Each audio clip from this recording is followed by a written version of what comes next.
Mesdames, Messieurs, bonjour.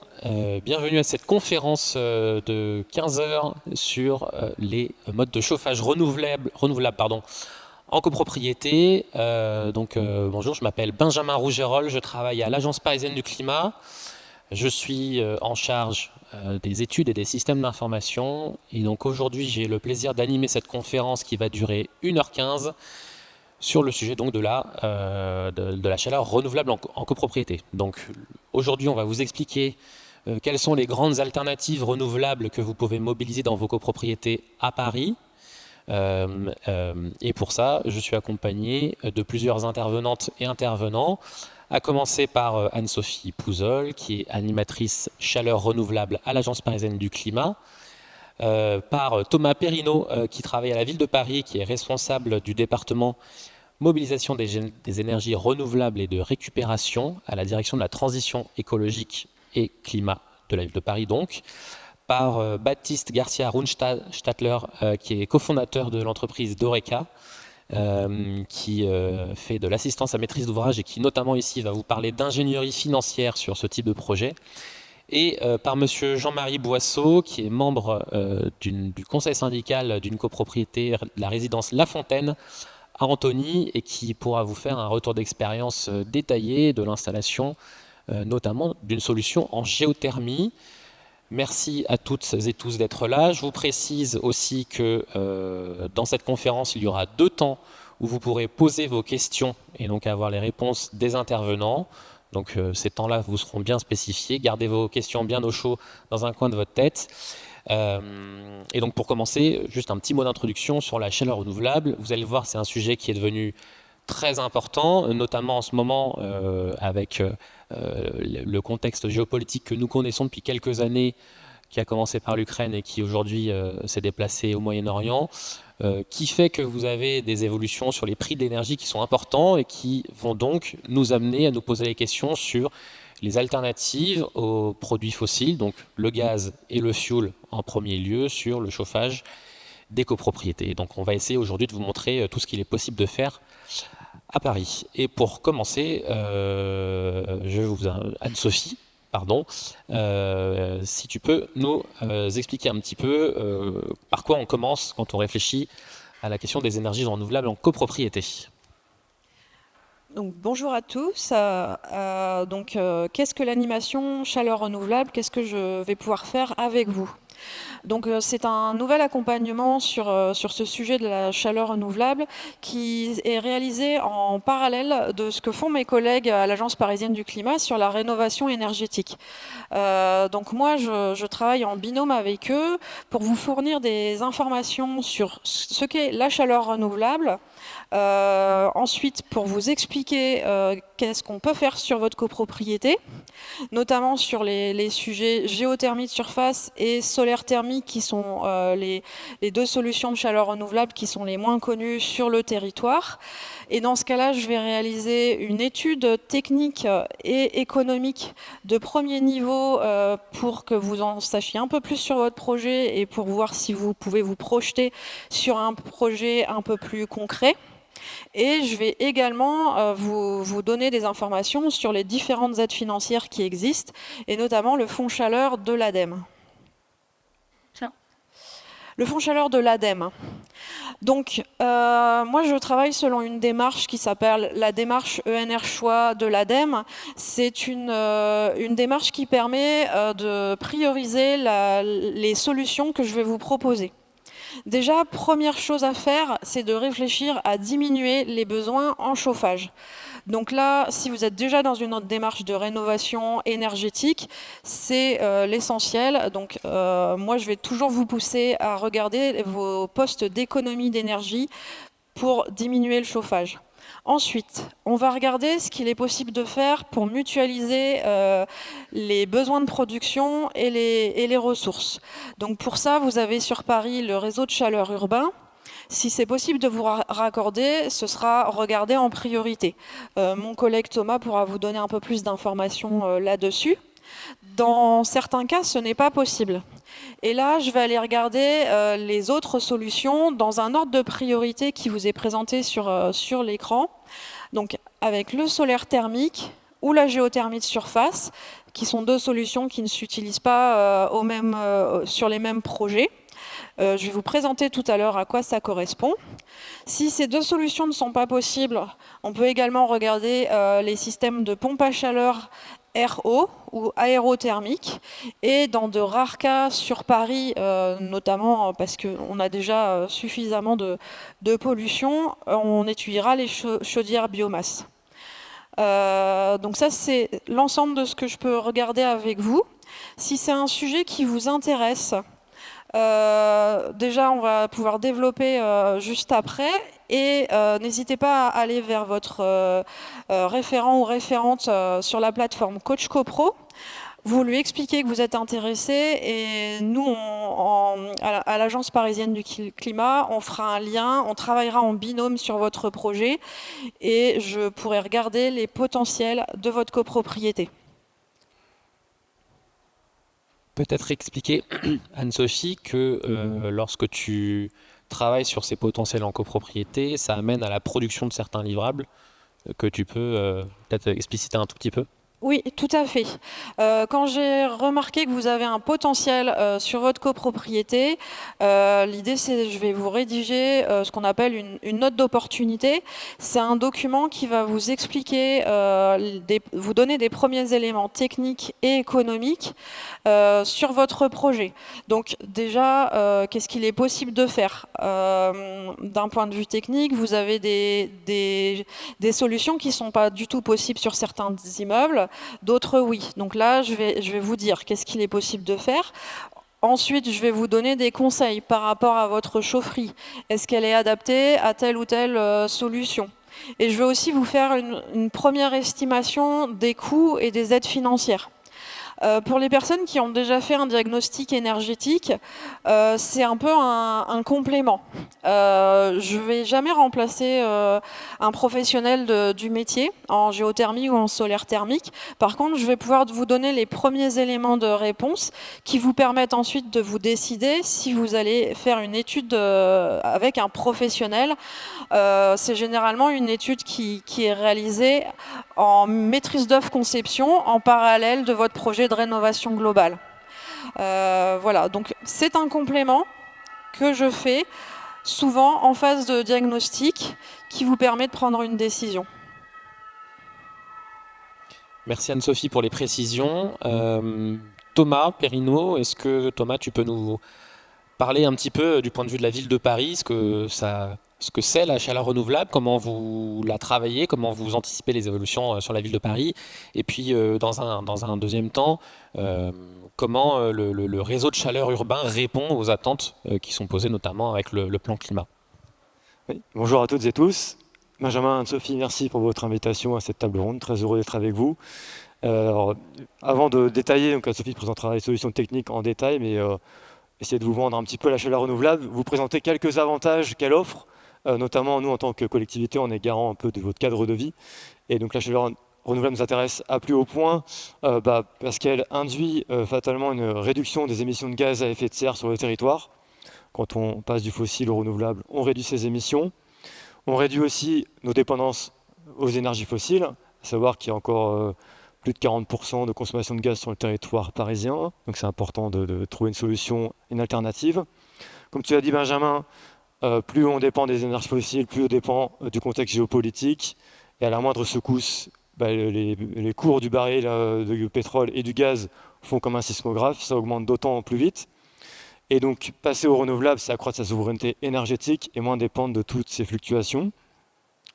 Enfin, un autre avantage qu'on peut citer, ça contribue bien sûr à l'adaptation au changement climatique du territoire, de fait parce que ça réduit les émissions de gaz à effet de serre. Mais c'est aussi, il faut penser maintenant à la période estivale. Je présentais le Paris à 50 degrés, c'est-à-dire qu'il va faire de plus en plus chaud à Paris. Et la chaleur renouvelable dit aussi froid renouvelable. Et parfois, les solutions vous offrent un double service, comme la géothermie par exemple, en vous proposant dans votre bâtiment de produire du froid qui est plus vertueux, plus efficient qu'un climatiseur individuel. Et donc, ça se traduit donc, au niveau de nos actions, des objectifs qu'on s'est fixés au niveau de la collectivité dans le plan climat air énergie, qui date de 2024. Je vais rappeler rapidement ces objectifs. qui visent à réduire l'empreinte carbone du territoire, ses émissions de gaz à effet de serre et ses consommations d'énergie. Donc une première étape à 2030 où on s'est fixé moins 35% de consommation d'énergie sur le territoire, moins 50 à 2050, et tout ceci avec le renouvelable. Donc la boussole, c'est 100% de renouvelables sur le territoire à 2050, avec de la production locale, donc de la chaleur renouvelable à produire sur Paris. On espère atteindre 20% de production locale à 2050 et une étape intermédiaire à 2030 de 10%. Et donc, dans l'action de notre collectivité, ça se traduit par la mise en œuvre d'un premier contrat chaleur renouvelable parisien territorial signé avec l'ADEME, l'Agence nationale de la transition écologique. Elle nous donne des moyens. Donc, on a 2,7 millions d'euros à dépenser d'ici 2029 pour soutenir toute la filière chaleur renouvelable sur le territoire, pour des études de faisabilité ou pour des investissements dans vos immeubles, pour vous passer à la géothermie, au solaire thermique, ou aussi récupérer de la chaleur fatale. Ça, on n'en parle pas tout à fait aujourd'hui, mais on pourra en parler par ailleurs. On mise pas mal donc, sur la géothermie, vous l'aurez compris, à Paris. Il faut savoir que le bassin parisien est particulièrement propice. Il y a des bureaux d'études ici présents qui pourront vous l'expliquer davantage que moi. Ça s'étend même au bassin parisien. Il faut savoir que la région Île-de-France, c'est la championne d'Europe de la géothermie. On peut en être un peu fier quand même. Et donc Paris compte contribuer à ça aussi, parce qu'à date, pour l'instant, on a un développement, on va dire, mitigé de la géothermie. Et on compte faire plus, notamment pour verdir le réseau de chaleur parisien, qui est aujourd'hui à un taux d'énergie renouvelable de plus de 50%.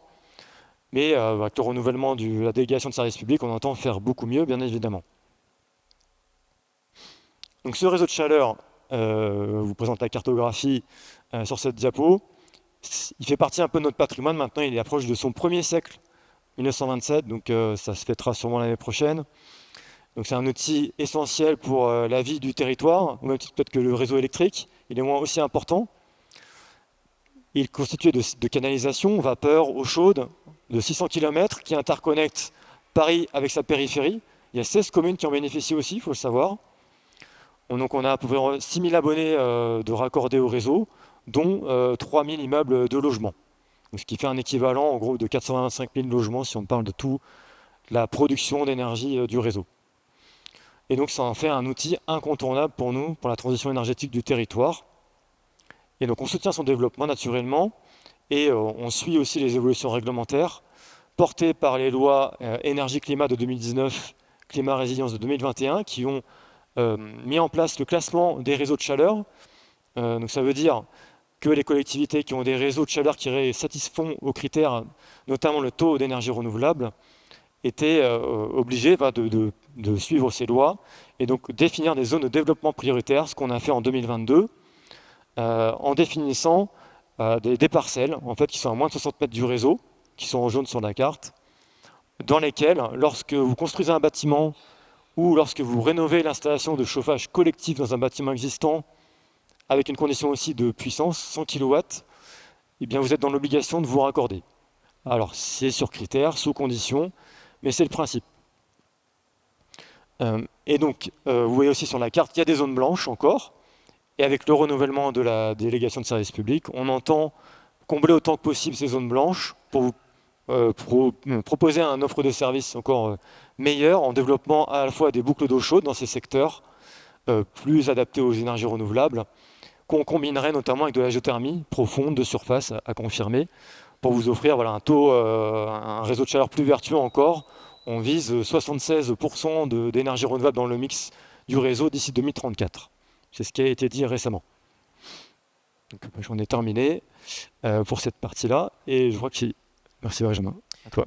Merci Thomas. Donc on va pouvoir prendre quelques questions, parce qu'on sait que le changement de concession du réseau de chaleur urbain qui jusqu'à présent est encore, me semble-t-il, auprès de la CPCU, la compagnie parisienne de chauffage urbain, pose des questions aux copropriétaires sur la capacité de pouvoir se raccorder ou non à courte échéance sur ce fameux réseau de chaleur. Et donc, il y a probablement des questions, madame, dans la salle, pour parler de ce sujet. Il y a un micro qui va vous être apporté pour qu'on puisse bien vous entendre. Merci. Je voudrais déjà savoir les 2,7 millions d'euros, d'où ça vient. Vous pouvez juste rapprocher ou parler un tout. Oui, Les 2,7 millions d'euros, d'où viennent-ils? Première question. Et deuxième question, il y a quelques années, je m'étais déjà renseignée pour notre immeuble, pour avoir ce réseau. Il était trop loin. Donc, est-ce que depuis 10 ans, vous avez beaucoup avancé? Est-ce que je peux espérer que dans notre quartier, il existe? Bon, c'est quoi? Est-ce que vous pouvez répéter pardon, la première question? On peut vous répondre après. D'où viennent les 2,7 millions d'euros? Oui, merci. Effectivement, je n'ai pas précisé. C'est du fonds chaleur. Donc l'ADEME octroie aux collectivités ou syndicats d'énergie qui ont souscrit un contrat chaleur renouvelable une enveloppe dédiée de fonds chaleur qui est national au territoire qui a souscrit ce contrat. Voilà. Donc c'est pour Paris, excluant tous les projets parisiens. Et ensuite, pour ce qui est du comblement des zones blanches, sachez qu'il y a un schéma directeur qui va être établi avec le nouvel opérateur. Ça ne sera pas du jour au lendemain, ça va prendre quelques années avant que le réseau se développe plus amplement.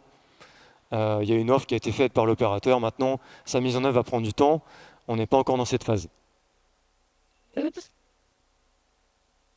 Est-ce que, avant de sortir, je pourrais savoir si, par exemple, notre quartier a été alimenté depuis 10 ans que j'ai fait la demande? Est-ce que je peux m'adresser à qui? Pour l'instant, l'opérateur, c'est la CPCU, c'est à qui vous devez demander une étude qu'ils peuvent vous produire. Et le nouvel opérateur sera opérationnel au 1er janvier 2027. Je peux ajouter qu'en amont, on peut regarder avec vous en sortie de conférence directement si votre copropriété est maintenant à distance ou pas du réseau de chaleur, parce qu'en 10 ans, il a sûrement bougé. Il y a plusieurs façons de le faire. Vous pouvez le faire gratuitement maintenant et facilement sur Internet. Vous avez un site qui s'appelle France Chaleur Urbaine. Vous mettez votre adresse, ça vous dit où est le réseau le plus proche. Et si vous voulez, on le fait avec vous, à l'Agence parisienne du climat. Vous nous donnez votre adresse, on regarde ensemble les alternatives. Et c'est ce que présentait Anne-Sophie plus tôt. C'est justement tout ce travail de comprendre où est située votre copropriété et est-ce que vous y êtes éligible directement ou pas directement, sachant qu'on ne l'a pas évoqué. Mais il y a un sujet aussi qui est de essayer d'étendre ce réseau de façon logique, sous-entendu où il y a des copropriétés qui pourraient bénéficier d'un raccordement, qu'on pourrait dire en grappe, par groupe. Je ne sais pas comment il faut l'appeler autrement, mais... Exactement. Plus on a de demandes recensées, plus ça accélérera le fait d'aller dans ce territoire. On dit il y a vraiment un intérêt à y aller, alors misons sur celui-ci en priorité. Ça permet de prioriser un peu les projets, parce qu'il y en a quand même pas mal qui vont sortir. Plus il y aura de demandes, plus on pourra trier, voilà, de cette manière. Oui, dans votre description, vous avez parlé de personnes en chauffage collectif, de copropriétés en chauffage collectif. Donc j'ai deux questions. Quand on est en chauffage individuel, est-ce que c'est possible? Quels sont les coûts pour installer une chaufferie, canalisation, etc. Et puis j'ai une seconde question, c'est que dans les énergies renouvelables, vous n'avez pas du tout parlé du chauffage par la chaleur du métro. À la chaleur du métro, c'est assez expérimental. Il y a eu un essai effectivement dans un immeuble de bailleur social, il me semble. Je ne sais pas s'il y a d'autres expérimentations qui vont être menées, mais ça pourrait être exploré par ailleurs, oui. Dans le cadre du contrat chaleur renouvelable, on pourrait très bien étudier ça plus en détail avec des opérateurs spécialisés.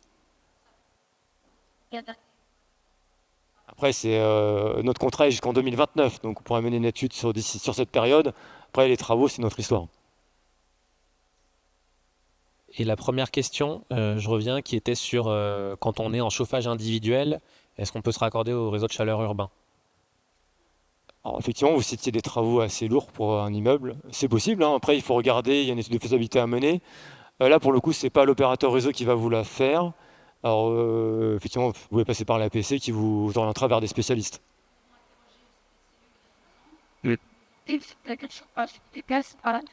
Donc je répète, ouais. Je répète pour les personnes qui sont à distance et dans la salle. Donc la CPCU avait initialement dit que c'était pas possible parce que vous étiez en chauffage individuel. Alors je précise qu'en effet, c'est, pour apporter un petit complément, une solution qu'on voit très rarement parce qu'elle implique des transformations assez lourdes dans l'immeuble. Déjà, il faut collectiviser le chauffage, donc il faut un vote en assemblée générale significatif. Il faut aussi que le bâtiment se prête à l'installation de ces conduites-là, et ça peut avoir un coût particulier. Ce que je peux vous dire, c'est il existe quelques retours d'expérience en France concluants. On en a un qui est documenté sur Coach CoPro dans les projets réalisés. Je pourrais vous le montrer en sortie de conférence, qui est à Rouen, où on a une copropriété qui était en gaz individuel, pardon. Ils ont réutilisé les conduites de gaz et les emplacements des chaudières individuelles pour mettre des petites sous-stations dans chaque logement, enfin, entre guillemets sous-stations, et pour alimenter la résidence via le réseau de chaleur. Donc, et à coût modéré. Je n'ai pas exactement en tête le chiffre, je ne veux pas vous dire de bêtises, mais à coût modéré. Bonjour. Oui, pour le... Plus près, s'il vous plaît, le micro. Oui, il ne marche pas très bien. Ce que je veux vous demander, oui, le CPCU, c'est recommandé, mais en fait, ce qu'il faut dire, c'est que c'est quand même assez cher. Parce qu'il y a le combustible à payer qui est cher. Enfin, je ne sais pas où ça en est, l'évolution des prix là, exactement depuis 2-3 ans, mais c'est cher. Et l'autre inconvénient, ce qu'il faut savoir, c'est que quand il y a des vannes à changer ou des éléments de la sous-station, vous voyez, qui sont à changer, on est pieds et poings liés entre les mains du chauffagiste et du coup qui nous facture ce qu'il veut.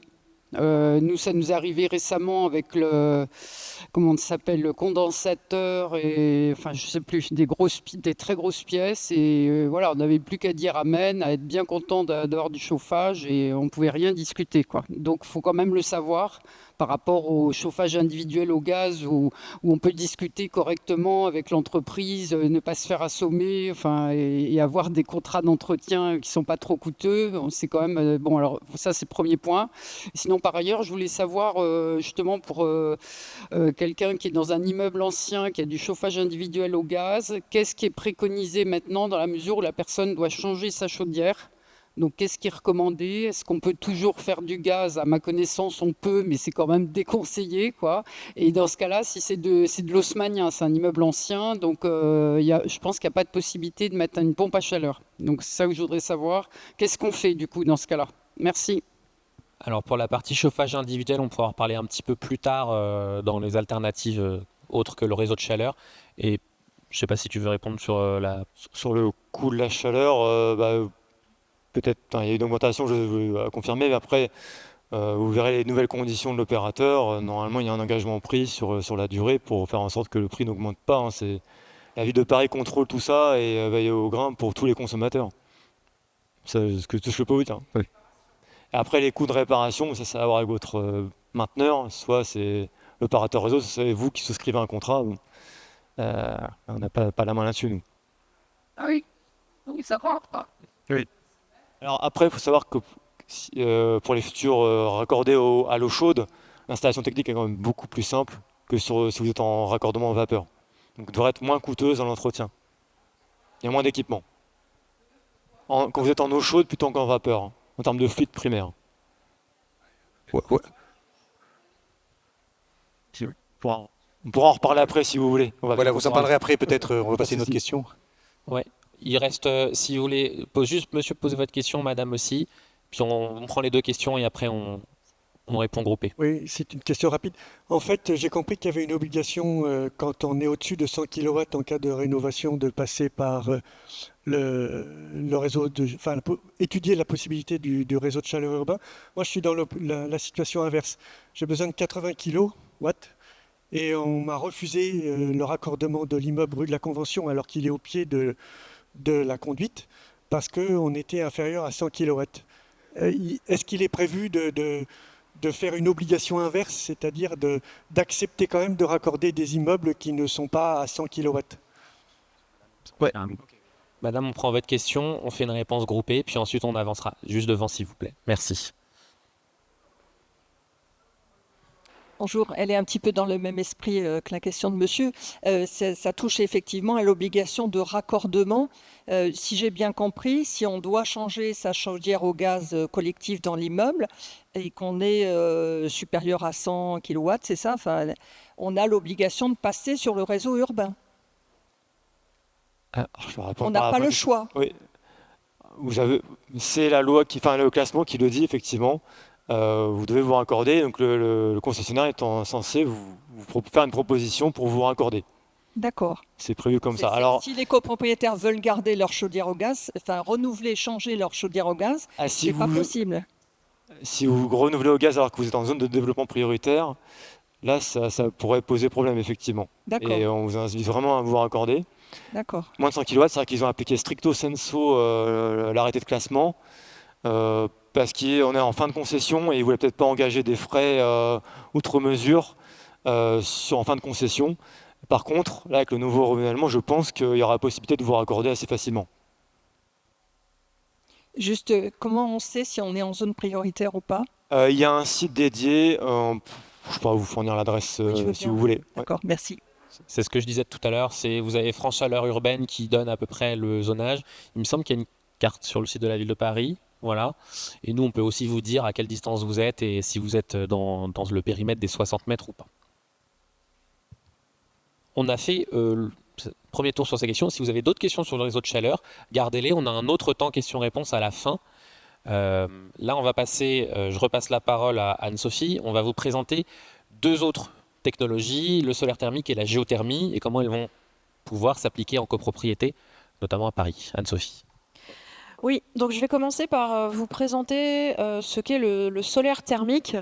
Donc vous avez sûrement entendu parler, c'est plus courant, les gens connaissent plus souvent le photovoltaïque. Donc là, le photovoltaïque produit de l'électricité. Là, je vais vous parler d'une technologie qui produit de la chaleur. Par contre, physiquement, les panneaux solaires sont assez proches. Vous en avez un exemple sur la diapositive. C'est un capteur plan vitré. C'est un capteur assez classique en copropriété pour produire de l'eau chaude sanitaire. Donc, je vais vous présenter le schéma classique pour un chauffe-eau solaire. Donc, vous avez les capteurs qui sont placés généralement en toiture. Le capteur donc récupère la chaleur du soleil. Cette chaleur chauffe le fluide caloporteur qui circule dans un circuit fermé. Vous l'avez en jaune sur la diapositive. Donc la chaleur retourne dans le chauffe-eau de stockage. Ça peut être votre chauffe-eau actuel ou un autre chauffe-eau. Donc ensuite vous avez... Ah, pardon. Est-ce qu'on peut... Juste, ah non, pardon, c'était bon. Ensuite, vous avez donc la chaleur qui circule dans le circuit avec le fluide caloporteur qui est distribué à l'eau dans le ballon d'eau chaude. Donc l'eau monte en température. Si jamais la production de chaleur par ces capteurs solaires n'est pas suffisante, notamment les jours en plein hiver quand il fait pas soleil, dans ce cas-là, vous avez toujours une solution d'appoint qui est maintenue pour produire de l'eau chaude, quels que soient vos besoins. Donc là, vous voyez, c'est sur le schéma, vous avez l'énergie d'appoint qui est indiquée, vous avez le circuit de même qui permet d'augmenter la température de l'eau chaude jusqu'au minimum, donc généralement 55 degrés pour respecter les normes contre la légionnelle. Et ensuite, l'eau chaude ainsi chauffée va retourner dans votre circuit d'eau chaude classique. Donc, à quel moment le solaire thermique est intéressant? Aujourd'hui, déjà, il faut un système qui est en eau chaude sanitaire collectif. Alors, bien sûr, vous pouvez, comme madame était intéressée, passer en système collectif. Ça a un coût, mais sur le principe, si vous êtes en chauffage collectif, c'est un système qui s'adapte assez facilement. Ensuite, aujourd'hui, vous avez des systèmes qui fonctionnent très bien en toiture terrasse. Donc, si vous avez une toiture terrasse, actuellement, moi, je vais regarder le potentiel solaire de votre toiture. Donc, vous avez le cadastre solaire, donc c'est l'image du milieu qui donne une première information sur le potentiel de votre toiture. Je vais aussi regarder l'orientation, les différents encombrements, si vous avez beaucoup d'éléments techniques sur la toiture. Et également, si vous avez des immeubles qui peuvent faire de l'ombre sur votre toiture, tout ça, ça diminue le potentiel de la toiture. Je ne vous ai pas précisé, mais avec du solaire thermique, on peut aussi faire du chauffage. Il existe plein de systèmes aujourd'hui qui mélangent les deux. Donc ça, un professionnel pourra vous repréciser les éléments. Là, on va rester sur le classique pour l'eau chaude sanitaire. Ce sera peut-être une question, donc je le dis tout de suite. En toiture en pente, donc en tuile ou encore plus en zinc, c'est possible de poser des panneaux solaires sur de la toiture en tuile, mais c'est assez difficile.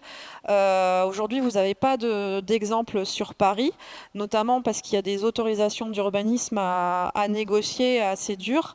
Sur du zinc, actuellement, vous n'avez pas d'autorisation technique. Donc, nous, on ne va pas vous le suggérer. Le jour où il y aura une autorisation technique officielle, on vous en parlera, bien sûr. Donc, c'est pour ça que je me concentre aujourd'hui sur les toitures terrasses.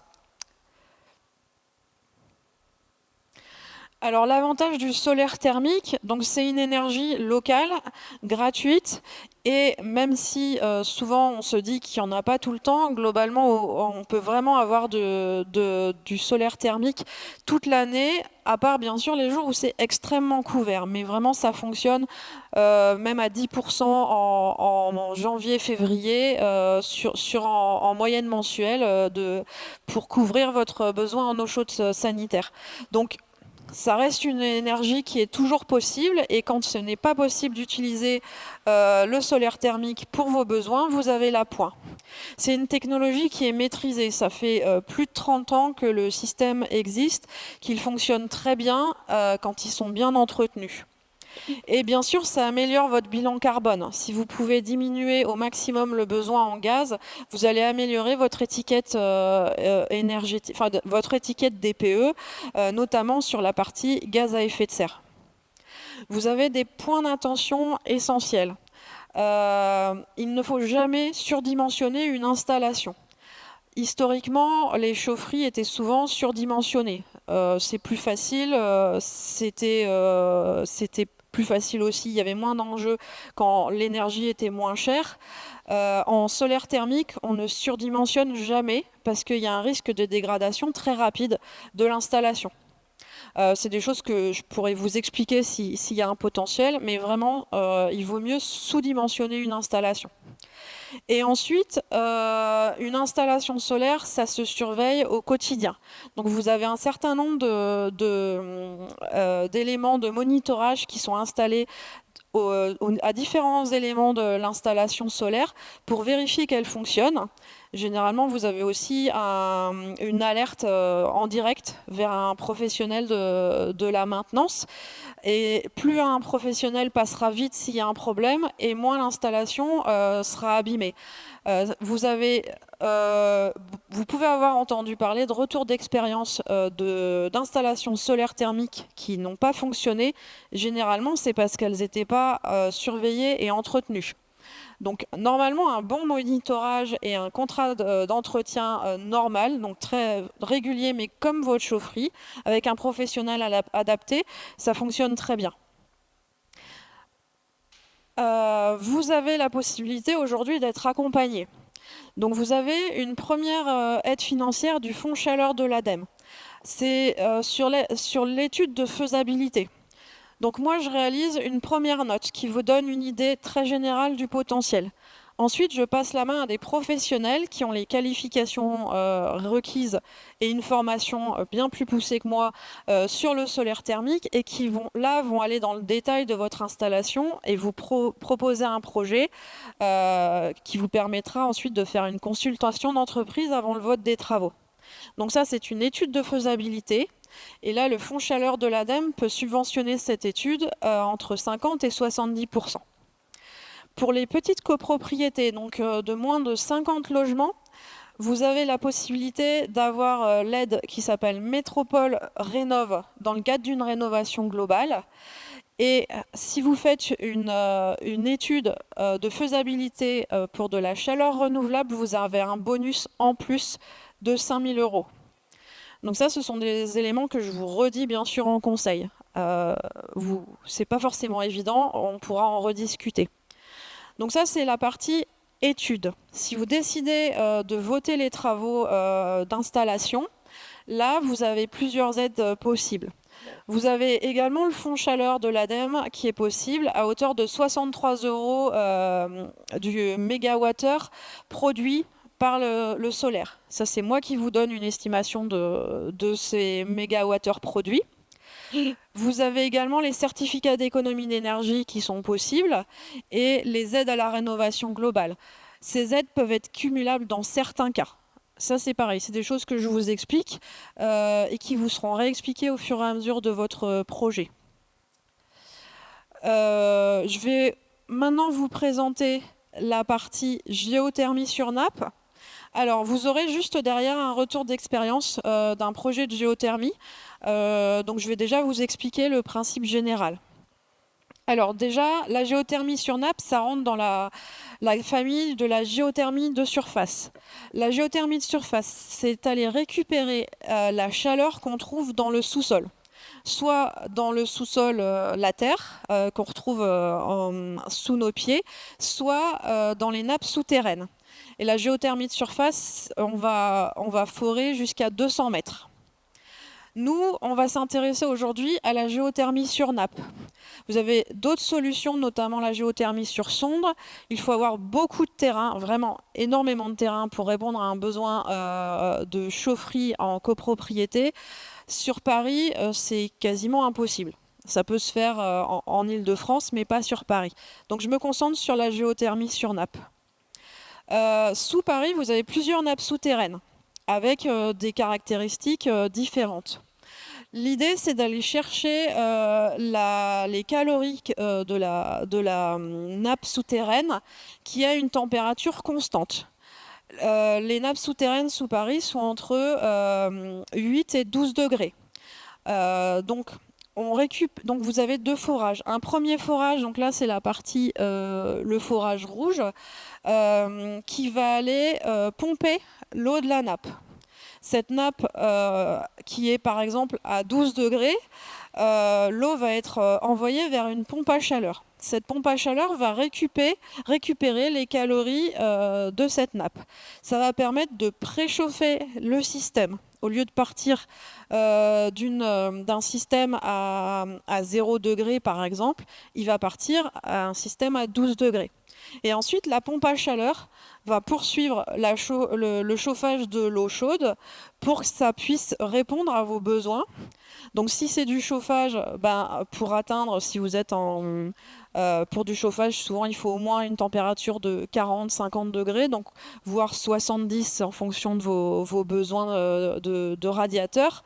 Donc là, la pompe à chaleur, elle continue de monter en température. Si c'est pour de l'eau chaude, on monte jusqu'à 55-60, pas plus. Ensuite, l'eau de la nappe. Donc on a récupéré les calories de la nappe, elle est un peu plus fraîche. On renvoie l'eau dans la nappe. Donc c'est en circuit semi-ouvert. L'eau de la nappe n'est absolument pas utilisée dans votre circuit d'eau chaude dans les immeubles. Il faut savoir que l'efficacité de la géothermie de surface dépend essentiellement du débit de la nappe. Vous avez un sens de l'écoulement, vous avez un débit. Donc c'est ce qui fera toute la différence si votre projet est pertinent. Donc dans quel cas la géothermie sur nappe peut être intéressante? Donc on est toujours sur des projets qui sont en chauffage ou en eau chaude collective. Donc ça peut être l'un ou l'autre ou les deux. On peut également, dans le cadre d'un plancher chauffant hydraulique, réaliser du rafraîchissement, voire du refroidissement. Donc ça peut être très intéressant d'étudier la géothermie si vous avez un plancher chauffant. Je dis bien hydraulique, si elle est à l'électricité, ce n'est pas forcément le système adapté. Ensuite, vous avez dû comprendre, donc il faut 2 forages. Pour faire les 2 forages, il faut un espace pour forer. Donc il faut quand même un espace soit en cours, soit en parking qui soit assez grand.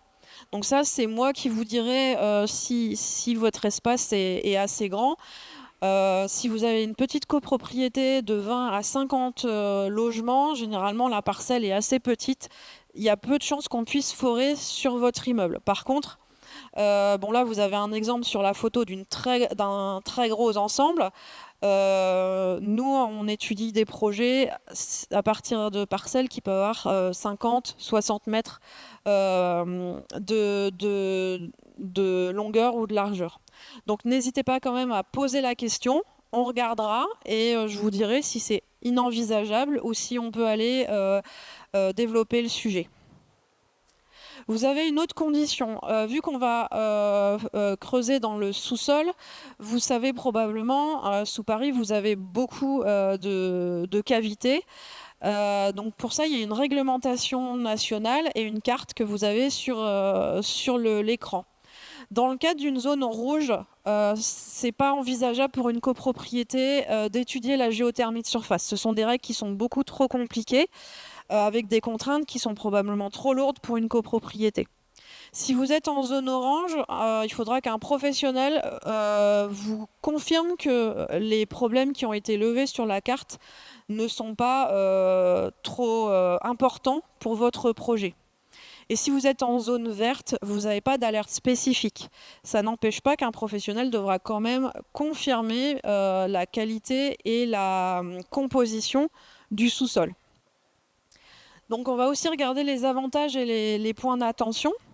Donc là, c'est une énergie renouvelable aussi locale et qui est disponible en permanence. La nappe ne s'arrête pas. Vous avez une ressource qui est très présente, mon collègue vous l'a dit, et vous avez plusieurs nappes souterraines sous Paris. Vous avez des rendements qui sont stables, toujours parce que la ressource ne s'arrête pas. Et là, vous avez une très grosse amélioration du bilan carbone sur vos étiquettes, parce qu'on peut vraiment diminuer très fortement le gaz sur ce type d'installation. En point d'attention, vous l'avez compris, il faut beaucoup d'espace pour pouvoir forer. Donc ça, on pourra regarder ensemble. Vous avez les contraintes hydrogéologiques qui sont à étudier le plus tôt possible.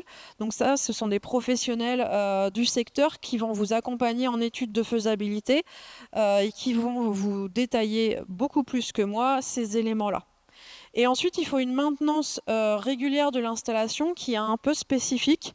Ça va dépendre de la qualité de l'eau. Si vous avez une eau très calcaire, par exemple, vous avez des filtres qu'il faut peut-être changer un peu plus souvent.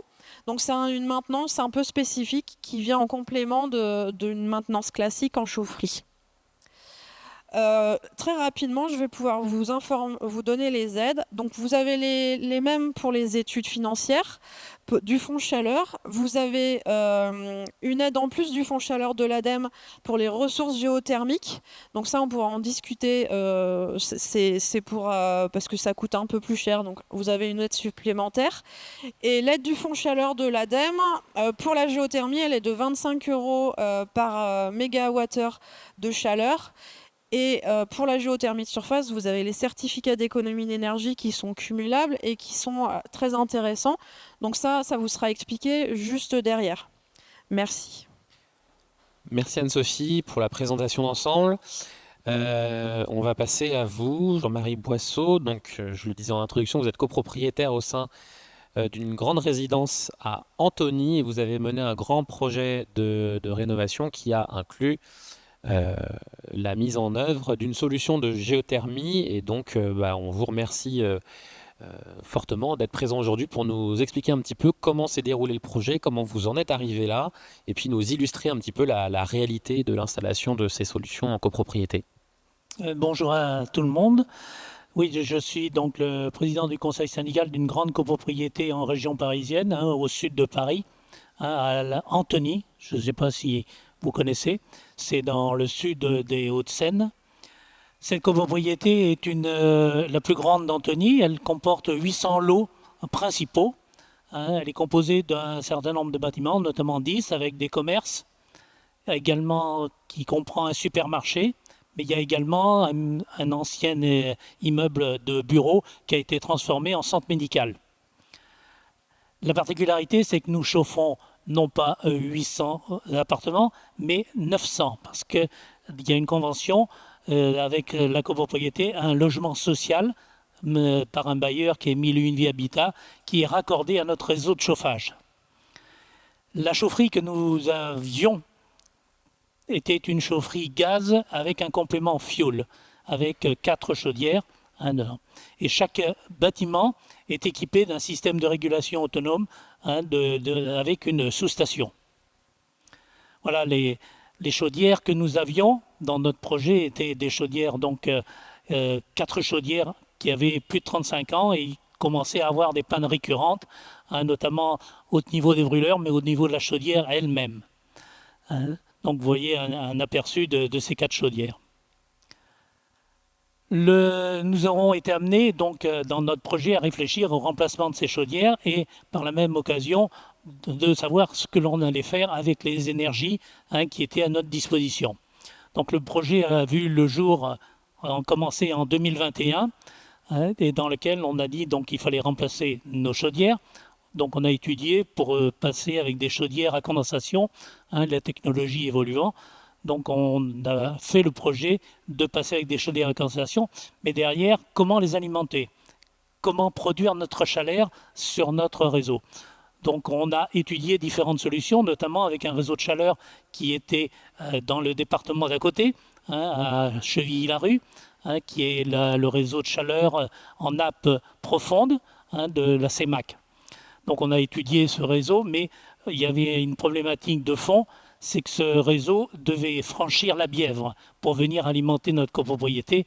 Et donc c'était vraiment important. Et l'autre problème, si c'en est un, c'est que la CEMAC prenait la main sur notre propre réseau. Donc c'est elle qui était maître de notre chaleur et de distribuer la chaleur comme elle le voulait. Et ça, au sein du conseil syndical, ça a été non. Donc on a essayé de trouver d'autres solutions. On a étudié la biomasse, donc de faire venir des camions et de stocker ces équipements, mais la copropriété est dans un cul-de-sac, entre guillemets. Et donc il y a des poids lourds. C'était pas très envisageable de faire ça, avec surtout qu'on a des écoles en permanence, avec collèges, crèches, dans cette partie de la copropriété, et puis en plus il faut aller stocker ces équipements. Ensuite on a étudié également les eaux usées, les eaux noires. Donc il y a un réseau qui passe juste à côté de notre chaufferie, et on a fait des tests dessus, mais ceux-ci n'auront pas été convaincants. Donc on a été un petit peu plus loin et on a dit on va étudier la géothermie, surtout que dans la commune d'à côté, il y a déjà une géothermie qui a été mise dans la commune de Bourg-la-Reine, qui a été installé. Donc on a dit, pourquoi pas le faire? On a posé la question, on a dit, on va y aller, on va essayer de tester. Mais la géothermie, on est limité en puissance. Donc on est allé voir un complément avec donc, les pompes à chaleur, RO dessus. Voilà. Donc on a étudié tout ce projet. Maintenant, on a commencé à faire voter ça en AG et on a fait un premier forage pour validation de savoir si c'était vraiment rentable et si c'était respectueux également de tout ce qu'on avait prévu à l'avance. Donc ce forage a été fait à une profondeur de 70 mètres. On a utilisé un bureau d'études pour nous accompagner durant ce forage et les études qui ont été ensuite et les tests qui ont été faits ont été vraiment au-delà de ce que nous avait communiqué le bureau d'études. Donc le forage a été validé. Mais il a fallu ensuite continuer dedans. Donc on s'est entouré d'un AMO pour aller élaborer un cahier des charges pour commander et mettre en place tous ces équipements. Donc ça a été un travail d'équipe, non seulement avec les entreprises, mais également avec le conseil syndical, et notamment une équipe du conseil syndical qui était constituée déjà, et qui a réfléchi à toutes les solutions et de travailler en équipe avec ces équipements. Donc on a retenu les solutions de géothermie, la pompe à chaleur RO, mais ce n'était pas suffisant, et donc on a utilisé donc, un appoint gaz, puisque le gaz c'était déjà dans la copropriété. Ensuite, il a fallu travailler tout ça, dimensionner. Tout ceci a été fait. Donc, une fois qu'on a eu notre CCTP, notre cahier des charges, on l'a envoyé avec notre AMO et on a fait un appel d'offres. Puis, on a eu des réponses, mais il a fallu choisir le fournisseur, celui qui répondait au mieux. Donc, ce choix a été validé au sein de l'équipe du conseil syndical. Et ensuite, eh bien, il a fallu, bien sûr, en copropriété, on ne peut pas faire des travaux comme ça. Il a fallu le faire voter en AG et convaincre l'ensemble des copropriétaires. Parallèlement à ce projet, c'était pas le tout de le mettre en place, mais c'est de l'argent, c'est beaucoup d'argent. Donc on s'est rapproché d'une société d'ingénierie financière qui est à côté de moi, hein, Monsieur Garcia d'Oreca, et on a travaillé sur toutes les aides possibles qu'on pouvait obtenir, hein, pour avoir ce projet. Parallèlement à ça, pour pouvoir continuer et obtenir le maximum d'aide, on a eu un projet de complément de ventilation et également de remplacement des fenêtres, qui sont des fenêtres qui étaient à simple vitrage, en double vitrage. On a fait voter ça en AG pour permettre d'avoir nos 35% d'économie d'énergie de façon à bénéficier des aides supplémentaires. Tout ça, ça a été fait en collaboration et on est arrivé donc à faire voter ce projet qui a été validé par la grande majorité des copropriétaires, hein, puisque c'était un investissement important, hein, dans cette rénovation. Le projet a été voté, on a mis en œuvre, donc on a commencé à démarrer ce projet et on a fait un deuxième forage. Un deuxième forage qui, lui, a été situé à 200 mètres. Comme on l'a expliqué tout à l'heure, on est obligé de prendre l'eau d'un côté et de la rejeter de l'autre. Mais il faut une distance minimum entre le puits de forage et le puits de réinjection. Donc tout ça, on avait l'espace dans la copropriété, hein, qui est relativement importante, hein, dedans. Donc ce projet a été validé. On a mis en œuvre la mise en place, donc vous voyez sur la photo de gauche, nos nouvelles chaudières, hein, qui ont été mises en service, mais c'est pas assez récent puisque ça date du mois d'octobre. Et parallèlement à ça, on a mis en place donc toutes les pompes à chaleur. Hein, et vous voyez sur la partie de droite ces équipements, à la fois celle de la pompe à chaleur eau, de la géothermie, également celle de l'air eau, hein, puisque voilà, on a mis en extérieur un équipement qui va nous permettre de pouvoir compléter notre chauffage de base, celui qu'on a utilisé, la géothermie, et on complète avec ça. Et si, effectivement, à partir d'une certaine température, on ne peut plus utiliser ces pompes à chaleur air-eau, on utilise le gaz, hein, pour pouvoir alimenter ces 900 logements. Parallèlement, on avait étudié une solution également d'optimisation de notre chauffage. Nous sommes, comme je vous l'avais dit, en plancher chauffant, donc avec une certaine inertie, hein, donc c'est entre 24 et 36 heures pour obtenir une température souhaitée. Donc on a travaillé avec une entreprise qui s'appelle Eficap Énergie, qui nous permet de pouvoir mettre en place un système de régulation prédictif, donc basé sur des équipements, des enregistreurs qui sont situés dans les appartements. On en a 180 dans la copropriété, qui enregistrent les températures des appartements, qui le transmettent à une base de données, couplée à un système, à une prévision météo, qui est situé juste à côté de la copropriété, au niveau du parc de Sceaux. Et ces données sont prises en compte avec l'ensoleillement, la température qu'il va faire, hein, donc dans les prévisions, la pluie. Et tout ça nous permet de pouvoir anticiper les augmentations de température ou diminutions de température. Et on a constaté une réduction de nos consommations de gaz entre 10 et 20% d'économie. Mais non seulement on a ces consommations qui sont moindres, mais également un meilleur confort, puisqu'on permet d'avoir toujours une température, hein, dans les appartements, celle qu'on a souhaitée, hein, qui est régulée. Aujourd'hui, c'est 20 degrés qui a été retenu au sein de la copropriété. Ce qui est important dans tout cela, pour pouvoir arriver à réaliser un tel projet, c'est d'avoir d'abord un conseil syndical, hein, et une équipe vraiment volontaire dedans. C'était du travail, je dirais pas quotidien, mais hebdomadaire. Hein, on a travaillé dessus. Donc, et le conseil syndical a été aussi l'interface entre les copropriétaires et le syndic, puisque le syndic est aussi partie prenante, puisqu'il va falloir gérer tous ces travaux. Donc l'impulsion et l'identification des besoins a été la première des choses. Ensuite, on a fait une étude de mise en concurrence, ce qui est tout à fait logique dans ces projets importants, à plusieurs millions d'euros.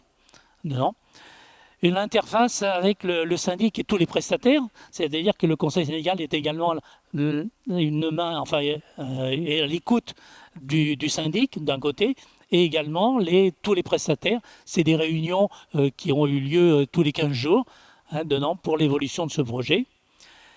Ensuite, il a fallu présenter tout ça en assemblée générale, faire expliquer, envoyer des informations avec les comptes rendus du conseil syndical, mais également convaincre l'ensemble des copropriétaires pour obtenir leur aval pour ce projet.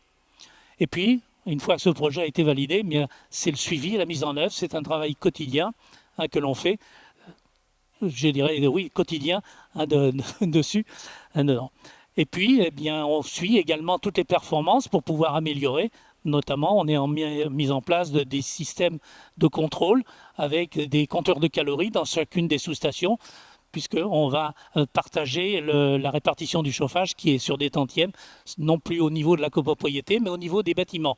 Les bâtiments qui auront fait des améliorations d'isolation auront besoin de moins de consommation, d'où un moindre coût pour ces gens-là qui auront fait des efforts au niveau de leur bâtiment. Et puis, d'avoir un rôle, les limites du rôle, c'est qu'on s'arrête là où l'argent nous prend. Voilà. Écoutez, je vous remercie. Si vous avez des questions, ça. On aura un temps juste après de questions-réponses, mais pour compléter, Baptiste Garcia, est-ce que vous pouvez nous expliquer un petit peu le rôle que vous avez eu avec Doreka sur ce projet et voilà, nous donner quelques éléments financiers sur le projet? Comme vous l'avez vu, il y a eu un énorme travail de définition de qu'est-ce qui voulait être fait techniquement et de lancer les études. Et ensuite, il y avait un énorme enjeu de savoir comment on allait, le financer et le faire voter. Parce que là, pour vous donner une image, dans une copro de cette taille, quand on fait voter, c'est une salle de cinéma qu'on réserve, qui est pleine, et la convocation, il y a 300 résolutions. Donc il y a un petit jeu pour sécuriser à la fois le vote et le financement, et nous c'est sur cette brique de concrétisation qu'on a aidé. Là, je voulais juste vous montrer les ordres de grandeur de ce que ça coûte et le principe de ce qui a été dit. Là, ce que vous voyez, c'est qu'il y a 2 votes qui ont été faits, parce que d'une part, la chaufferie, elle est collective, donc elle concernait toute la copropriété, donc ça c'était en clé générale et c'était un premier vote dédié et donc c'était un premier plan de financement. En un chiffre, si vous pouvez retenir, c'est qu'à cet endroit-là, le reste à charge moyen par copropriétaire, c'était autour de 3 000 €. Alors, j'attire votre attention que, comme sur tous les chiffres qui viennent, le projet il est, au sens premier du terme, extraordinaire par la taille de la copro et de son potentiel, et en termes de gain énergétique aussi. Et donc ça, c'est une première partie qui a pu être mise au vote et qui a été financée sur fonds propres des copropriétaires pour lancer les travaux très rapidement, puisque les travaux ont été votés le 12 février, et il fallait que pour la saison de chauffe d'après, donc 7 mois plus tard, ça a pu être réalisé et mis en service pour que la copro puisse se chauffer. Donc il y avait un enjeu d'aller très vite sur le financement. Et la deuxième partie, qui permettait d'avoir une rénovation globale, et donc qui embarquait, ce que vous voyez, et la ventilation, et l'isolation des toitures pour certains bâtiments, et le remplacement des fenêtres, qui permettait à ces bâtiments-là de passer le cap des 35% de gain énergétique, donc effectivement d'être dans une rénovation globale, et je reviendrai juste après, de déclencher ma prime rénov'. Et ces éléments-là, ils étaient votés bâtiment par bâtiment. Et donc, la copro a d'abord fait dans un premier vote, voté le principe de remplacer la chaufferie et de mettre en place la géothermie. Et ensuite, bâtiment par bâtiment, ils ont décidé. Et donc là, le plan de financement, c'était quel est le surcoût de faire une rénovation globale, sachant qu'on a déjà voté la géothermie. Et donc, vous voyez que le surcoût, finalement, il était assez modéré, puisque c'était de l'ordre de 18 €, de 2 000 €. Et en fait, comme financé à taux zéro, c'était moins de 20 € par mois pour cette rénovation globale. Et en termes de ce qui se cache là derrière, en termes de financement, au niveau des aides qui ont été mobilisées, alors là pareil, vous pouvez noter les chiffres, mais comme ils sont 800 et que le projet est un peu hors norme, ça risque de ne pas être pareil pour toutes les copropriétés parisiennes. D'une part, effectivement, sur les aides collectives, il y avait d'une part ma prime rénov', puisque c'était une rénovation globale, qui représente un peu plus de 800 000 €. Ensuite, il y a eu les certificats d'économie d'énergie qui ont été extrêmement importants. Donc là, les dernières estimations qu'on a faites sont au-delà de 2 millions d'euros d'aide pour la résidence, ce qui est colossal. Il y a eu un vrai travail d'ingénierie financière à cet endroit, puisque le fin janvier 2025, le premier plan de financement qu'on avait présenté, c'était 500 000 euros de C2E. Et en permettant en optimisant ça, on a réussi aujourd'hui donc à multiplier ça par 4. Et alors que j'ai remis ici, même si ce n'est pas des travaux, le fonds chaleur de l'ADEME qui a été déchiffré plutôt au moment des études, ce qui vous a été présenté, notamment pour impulser les premiers forages. Parce que dans ce qui vous a été partagé, je trouve que un des points marquants sur ce projet, c'est qu'il y a vraiment une vision de long terme portée par le conseil syndical. C'est-à-dire, qu'est-ce qu'on peut faire de plus intelligent que simplement replacer les chaudières identiques. Et donc, le fonds chaleur de l'ADEME a aidé aussi, je pense, à franchir ce premier pas pour se donner de la visibilité sur quel était le potentiel en géothermie. Et donc ce que vous voyez, c'est qu'il y a un peu plus de 2,8 millions d'aides sur un budget de travaux qui était de l'ordre de 4 millions, donc ce qui est absolument colossal. Le reste à charge, donc ce qui est resté à financer, étant financé à taux zéro, parce que du coup on était allé encore dans une rénovation énergétique, donc c'est ce qui passait de même les 2 000 euros qui restaient à financer, c'était 20 euros par mois sur 10 ans. Et enfin, comme on avait, ce que disait M. Boisseau, à la fois sur la géothermie, passer le cap des plus de 75% de chaleur renouvelable et plus de 35% de gain énergétique, on peut aussi déclencher des aides individuelles pour les personnes, les propriétaires occupants qui avaient des ressources modestes ou très modestes au sens de l'ADA. Et donc ça représentait entre 1 500 et 3 000 euros de la part de l'État, donc de MaPrimeRénov'. Et il y avait aussi les aides du département qui aidaient entre 1 000 et 4 000 euros. Et donc quand vous sommez tout ça, le taux d'aide que pouvait avoir un propriétaire occupant en revenu modeste pour remettre à neuf, changer complètement son bâtiment d'un point de vue de la qualité de vie qu'il allait avoir, de son confort thermique, c'était absolument colossal. Et en fait, aujourd'hui, c'est des projets qui sont tellement vertueux d'un point de vue global, parce que là, en un chiffre, la résidence, elle va diviser ses émissions de gaz à effet de serre par 4. Donc c'est moins 75%. Et ça se reflète aussi dans la puissance publique qui encourage à tous les étages pour effectivement des projets qui sont aujourd'hui extrêmement encouragés. Et donc c'est complexe à mettre en œuvre. En effet, vous l'avez vu, il y a plusieurs plans de financement, il y a la mise au vote, elle est assez complexe, mais quand c'est fait de manière rigoureuse, ça permet d'avoir un projet qui soit extrêmement intéressant financièrement et donc beaucoup plus facilement adopté aussi par les copropriétaires, parce que quand le projet est arrivé et qu'il était clair, parce qu'il y avait une communication tout du long au fil des années, que le financement avait été simplifié et qu'il y avait vraiment une solution de financement clé en main pour chacun et chacune, dans ces conditions, oui, même dans la salle de cinéma à plusieurs centaines, les votes étaient très largement majoritaires. Merci beaucoup Baptiste pour les précisions. Écoutez, il nous reste 10-15 minutes pour un temps de questions-réponses. Donc si vous avez encore des questions sur le réseau de chaleur de la ville de Paris, sur les solutions technologiques qui ont été présentées, donc le solaire thermique et la géothermie, ou si vous avez des questions à M. Boisseau ou à M. Garcia sur le projet tel qu'il a été mené, la parole est à vous. N'hésitez pas à lever la main, il y a un micro qui tourne dans la salle. Oui, monsieur.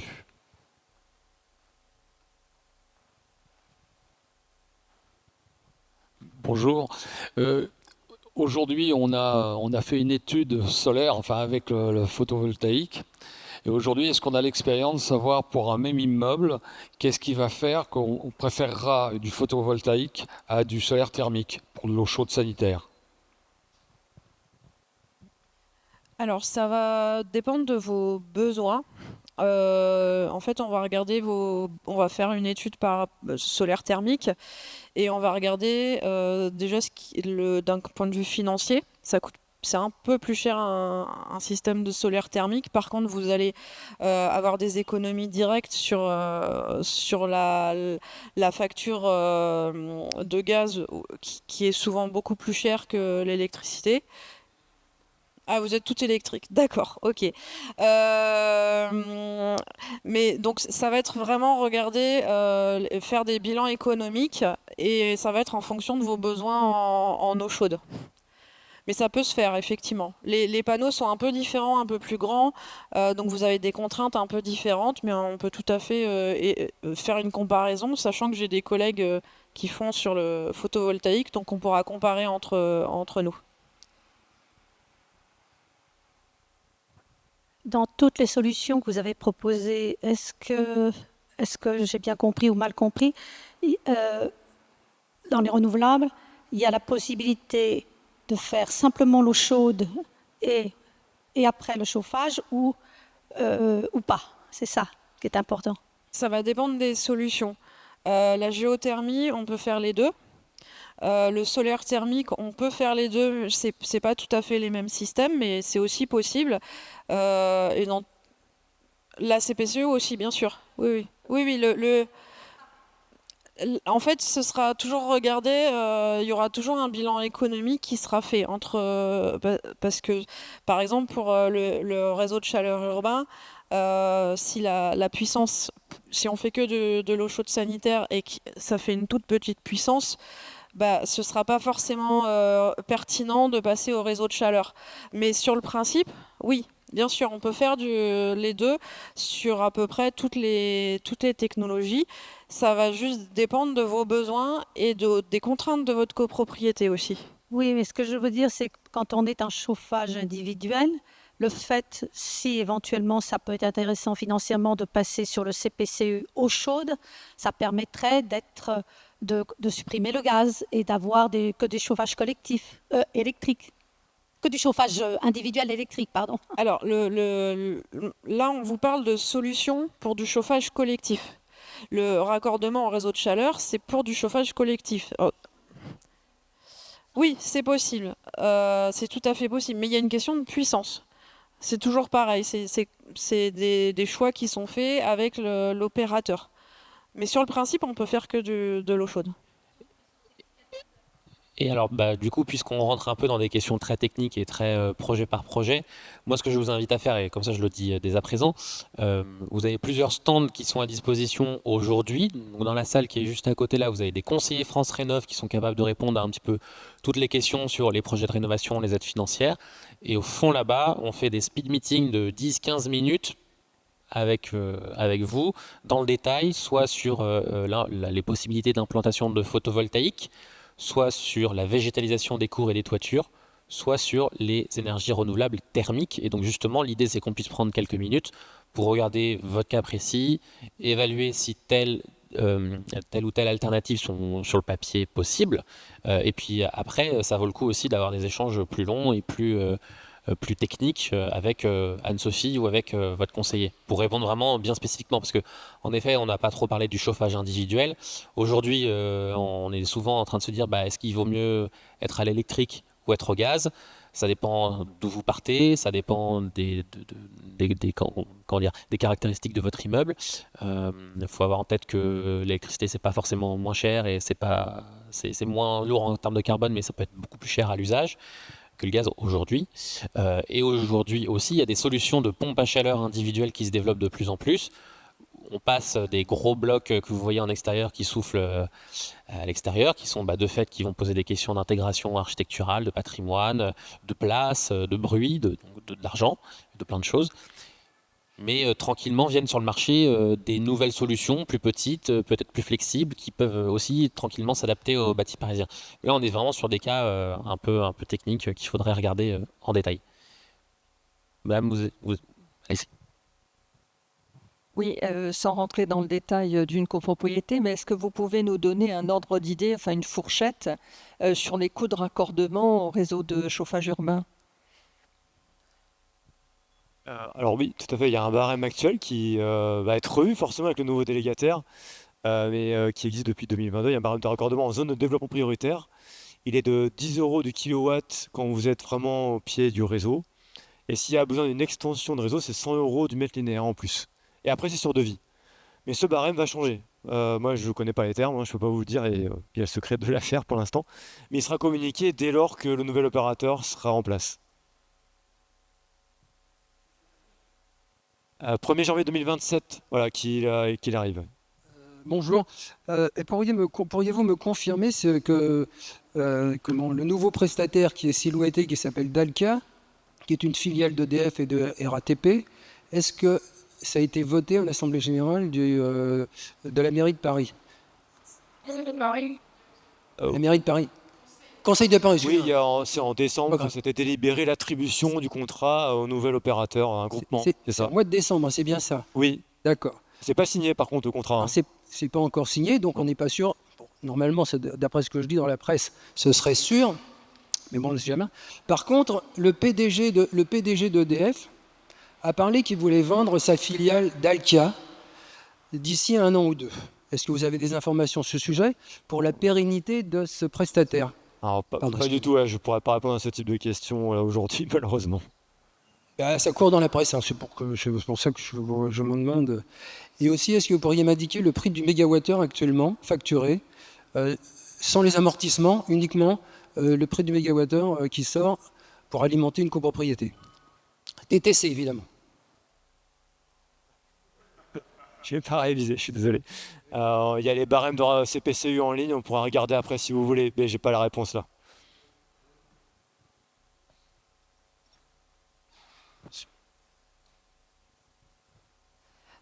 Bonjour, vous disiez tout à l'heure qu'il y a un schéma directeur pour le réseau de chaleur urbain, excusez-moi, qu'il y aura un schéma directeur qui sera fait d'ici 2-3 ans, ou 3-4 ans même. Est-ce que ça implique qu'aucun déploiement du réseau de chaleur sera fait d'ici là, aucun travaux de raccordement non plus? Alors cette année, il y a des raccordements urgents, prioritaires peut-être pour les aménagements, les zones d'aménagement concertées notamment, qui vont être mis en œuvre par CPCU. C'est des obligations pour la continuité du chauffage notamment. Mais sinon, on attend le nouvel apparateur pour réaliser les futurs travaux, évidemment. Oui.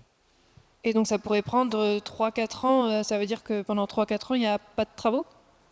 Ça, je ne peux pas vous répondre maintenant, c'est vraiment à voir avec le nouvel opérateur. Et tant que le contrat n'est pas signé, comme je dis, j'avoue, je boucle là-dessus. Mais c'est une condition sine qua non pour pouvoir avancer sur tous les projets. D'accord, merci beaucoup. Il y avait une question par là-bas. Vous avez le micro, allez-y, pardon. Moi, je reviens sur la solution thermique solaire. Je suis curieuse de savoir combien de copropriétés ont utilisé ce système et quelle part ça couvre du besoin en eau chaude sanitaire. Alors actuellement, nous on n'a pas une vision globale de tous les projets qui sortent, mais vous avez, à notre connaissance, on a 3-4 projets qui ont prévu de voter du solaire thermique dans le cadre d'une rénovation globale. Vous en avez aussi ponctuellement qui existent parfois depuis quelques années. Mais c'est une filière à redévelopper. Les bailleurs sociaux en ont, ils les rénovent aussi. Sur Paris, c'est vraiment une filière à développer. Dans le reste de la France, il y a des zones qui sont beaucoup plus développées. Et l'autre question, pardon.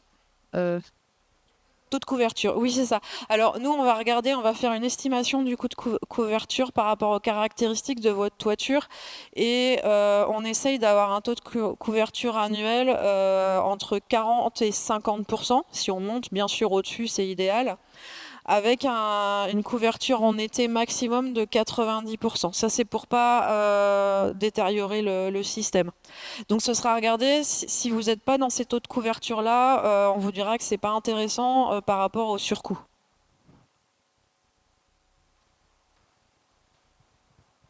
Oui, ma question était aussi un peu là-dessus. C'était donc là, a priori, pour le dimensionnement, vous visez d'avoir 90% en été. Oui, alors c'est un maximum parce que à partir de 90%, les panneaux solaires peuvent se dégrader. En fait, ils fonctionnent plus correctement. Ils surchauffent, ils se dégradent, voire ils cassent. Donc ça permet d'avoir une sécurité en n'étant pas au-dessus de 90%. Et après, il y a aussi tout le système de monitorage qui est installé qui permet d'être une alerte. Mais c'est aussi une règle dans les aides financières pour éviter ce type de problème. Et est-ce que justement le fait d'avoir ce chauffage solaire en été, ça risque pas d'augmenter la température après dans le bâtiment ou d'augmenter le chauffage, le fait de mettre des panneaux qui justement absorbent la lumière? Oui, je vois, de faire une surchauffe sur la toiture. Oui. Normalement, non, j'ai pas entendu parler de ce problème-là, donc je pense pas, non. Non. Oui. Après, c'est vrai, s'il vous plaît, je vous invite à ne pas avoir de conversation hors micro et je vous inviterai à continuer les discussions derrière. On a le temps pour une dernière question. Madame, devant. Et le micro arrive. En fait, c'est la même que tout à l'heure, puisque ça peut concerner beaucoup de personnes ici, dans un immeuble haussmannien. Qu'est-ce qu'on fait d'une part, est-ce qu'on peut mettre une pompe à chaleur? Et enfin, je pense que non. Enfin, ou à ce moment-là, il faudra nous expliquer comment, s'il vous plaît. Et sinon, pour une chaudière à gaz, c'est reprendre une autre chaudière à gaz, mais à condensation, c'est ça? Qu'est-ce qu'on fait là si on veut changer? J'ai posé la question déjà tout à l'heure, s'il vous plaît. Ça concerne, Alors, je pense, pas mal de personnes quand même. dans un immeuble patrimonial, donc effectivement, il y a des contraintes assez fortes. Si vous pouvez rien faire d'autre, effectivement, le passage en chaudière à condensation, c'est la base. Moi, l'idée, ce sera d'aller voir s'il y a d'autres solutions. Je vous ai dit tout à l'heure, le solaire thermique sur une toiture zinc, c'est actuellement pas possible. Dans certains cas, ça peut s'étudier sur des toitures à pans classiques, sur d'autres surfaces, si vous avez de la tuile notamment, mais ça s'est pas encore vu sur Paris. La géothermie, ça peut être envisageable si vous avez un potentiel et si la cour ou le parking est assez grand, puisqu'on est tout en sous-sol. Si c'est des toutes petites cours, non, il n'y a pas de solution. Par contre, la pompe à chaleur RO, sur le principe, on peut l'installer. Même si vous avez une petite cour, dans le cas d'une installation de modules extérieurs, dans tous les cas, il y a des études sur le bruit et les vibrations. Ça peut s'évaluer, mais vous allez avoir l'effet de la cour qui peut augmenter les problèmes de bruit. Sur le principe, c'est possible. Peut-être de manière complémentaire, au-delà du mode de chauffage, nous on accompagne pas mal d'immeubles dans le 8e notamment, qui sont purs haussmanniens, et en fait qui arrivent à faire des rénovations globales avec des gains énergétiques significatifs, même sans avoir de géothermie, en fait en passant par le reste, que ce soit l'isolation des pignons, que ce soit le changement des menuiseries, que ce soit la ventilation. Mais du coup, ma remarque, c'est que j'invite vraiment à avoir une réflexion globale, parce que là, dans le REX qui vous a été présenté, c'est aussi ça qui rend des projets si efficaces. Et le mode de chauffage, c'est une des briques de l'ensemble de la performance énergétique de votre immeuble. Et moi, j'étais très surpris du panel des solutions qui s'ouvrent. Il y a de plus en plus de packs de pompes à chaleur pour le petit collectif aussi. Et donc, moi, j'étais hyper surpris, enthousiaste à l'idée que même pour des petites copros en pur haussmannien, il y a un panel de solutions, y compris pour la chaleur, qui permet, quand c'est étudié dans sa globalité intelligemment, d'avoir un champ des possibles qui est assez enthousiasmant.